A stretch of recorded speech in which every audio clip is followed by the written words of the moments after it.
So we began our tasting with a white wine from Viñas del Vero, the Clarion, which we all enjoyed very much. And now we've come upon one of their reds, which is their flagship red, the Gran Vos Reserva, 2005. David, what can you tell us about this?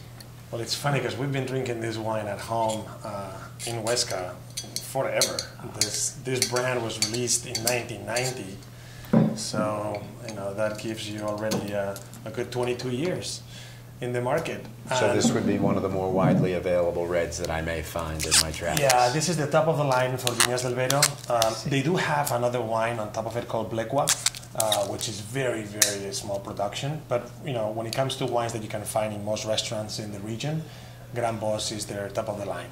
And it's a blend of Cabernet Sauvignon and Merlot with 18 months in new French oak. So none of our indigenous varieties in this particular wine? Not in this one, but I think you'll still find this wine to be pretty unique, even though it's a Cab Merlot blend. I think you'll know that you're not in France, you're not in California, you're not in Australia, you're somewhere in Somontano. I see, because by the blend, I wouldn't be surprised if I was over the hill in Bordeaux. Not over the hill in Bordeaux, but over the mountain in exactly. Bordeaux. It's a big hill, yeah. Let's age the wine, not the taster. I mean, you definitely get the green peppery and veggie notes of both the Merlot and the Cabernet, but in such elegant manner, I think that. But as I've been tasting the wines from Somontano for a few days now, I'm also tasting the region. I'm tasting the terroir, the unique terroir to Somontano. Again, I'm getting a little bit of that tobacco leaf on the nose.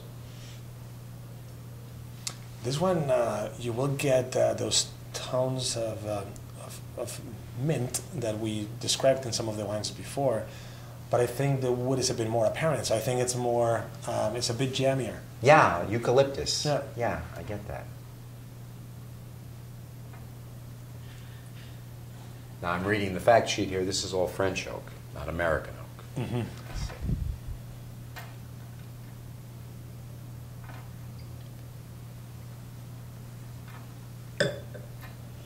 Getting a nice raspberry note to the nose. Mm-hmm. Very pretty. And again, I didn't look at the alcohol, but the alcohol doesn't dominate this wine. This wine has manners, table manners. This is a 2005, which is 7 years old, but this has a long way to go. It has beautiful freshness. There's nothing that, if I was tasting this blind, I would probably guess 3 or 4 years younger. This could easily go for another 10 years, oh, I think no so, problem. Easily. This is a big, powerful, well-structured red. Now, if there's anyone that's aged the wines from the region, it's you. Well, at least here in the U.S.